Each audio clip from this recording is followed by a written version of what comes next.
India European union വ്യാപാര കരാറിനെതിരെ രൂക്ഷ വിമർശനവുമായി US രംഗത്ത് വന്നു. ഇന്ത്യക്കാരെ കാൽച്ചുവട്ടിലിട്ട് ചവിട്ടി തേക്കാമെന്ന് കരുതിയ ട്രംപിനും കൂട്ടാളികൾക്കും സ്വപ്നം പോലും കാണാൻ കഴിയാത്ത ഉയരങ്ങളിലേക്ക് ഇന്ത്യ കുതിക്കുമ്പോൾ ആ വിദ്വേഷം തീർക്കാൻ ഒരുങ്ങിയിറങ്ങിയിരിക്കുകയാണ് അമേരിക്ക. കരാർ നടപ്പിലാക്കുന്നതിലൂടെ റഷ്യ യുക്രൈൻ യുദ്ധത്തിന് പരോക്ഷമായി സാമ്പത്തിക സഹായം നൽകുകയാണെന്ന് അമേരിക്ക വിമർശിച്ചു. ഇന്ത്യയിൽ നിന്ന് ഫിൽട്ടർ ചെയ്ത റഷ്യൻ എണ്ണ വാങ്ങുന്നതിലൂടെ യൂറോപ്പ് യുദ്ധത്തിന് കൂട്ടുനിൽക്കുകയാണെന്നും US സെക്രട്ടറി സ്കോട്ട് ബെസന്റ് ആരോപിച്ചു. റഷ്യ യുക്രൈൻ യുദ്ധത്തിൽ ഒത്തുതീർപ്പുണ്ടാക്കാൻ പ്രവർത്തിച്ചയാളാണ് അമേരിക്കൻ പ്രസിഡന്റ് ഡൊണാൾഡ് ട്രംപ്.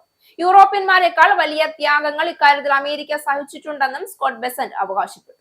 പ്രാദേശിക മാധ്യമത്തിന് നൽകിയ അഭിമുഖത്തിലായിരുന്നു സ്കോട്ട് ബെസന്റിന്റെ പ്രതികരണം. റഷ്യയിൽ നിന്ന് എണ്ണ ഇറക്കുമതി ചെയ്യുന്നതിന് US രാജ്യങ്ങൾക്ക് മേൽ തീരുവ ചുമത്തുമ്പോൾ യൂറോപ്യൻ യൂണിയൻ ഇന്ത്യയുമായി വ്യാപാര കരാറിൽ ഒപ്പുവെക്കുകയാണെന്നും ബെസന്റ് പ്രതികരിച്ചു.